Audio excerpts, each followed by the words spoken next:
Hi, I'm Janine Friedman, owner of Choice Training and Coaching Solutions.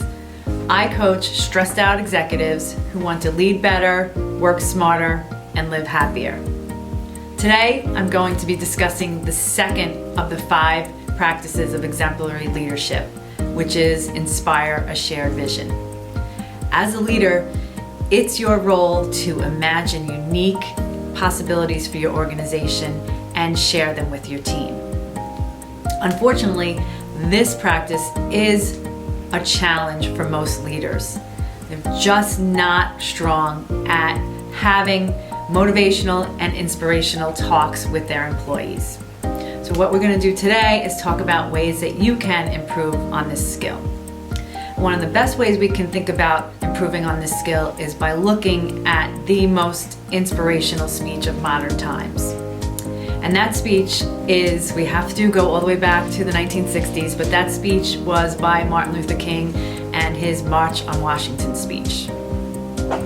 That speech had a huge impact and was completely inspirational. And what we can do is look at that speech and think about some of the elements that were involved and think about how we can possibly add those elements to any kind of speech that or a talk we're gonna have with our team or our organization. Some of the things that Martin Luther King used in that speech were things like repetition. He repeated statements over and over. He quoted very reliable sources at the time, the Bible and also the Constitution. He made it very inclusive. If you remember, he talks about all the different regions in the country. He also uses amazing imagery. He talks about Purple Mountain's majesty, and he talks about the plains and the different parts of the country and the geography, and you can almost see that vision in your mind when you listen to his speech. He also talked about values that were important to everybody, those things like tradition and things like children and family. He also started almost chanting towards the end. Some of the other things he did, one of the other things he did was he started by discussing a challenge and then ended with a statement of hope. So these are all elements that you might want to consider adding into your next conversation with your team, because it's very important as your role as a leader that you figure out a way that you can inspire the employees on your team. And one of the quotes I like to talk about when it comes to this topic is by Angelou, who says that people don't always remember what you say or what you did, they remember how you made them feel. So part of that, and what Martin Luther King Jr. did so well, was he evoked passion.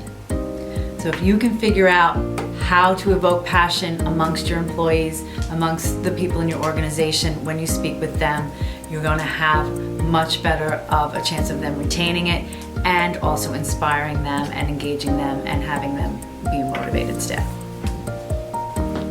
Another piece that relates to this practice of inspiring a shared vision is setting clear expectations for your team. It's critically important that you let your staff know what it is they're expected to do in their job. I use the image of somebody driving on the Pacific Coast Highway. And you're driving along, you've got the radio on, you're relaxed, you're having a good time. All of a sudden the fog rolls in. I usually ask clients, what do you do when that happens?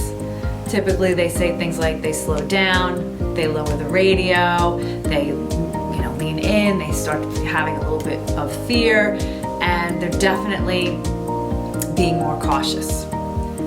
That's how employees operate if they don't have a clear vision of what it is they're expected to do.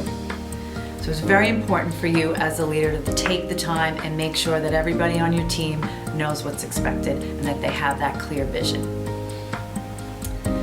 So I want to ask you as we wrap up, what is one thing that you can do to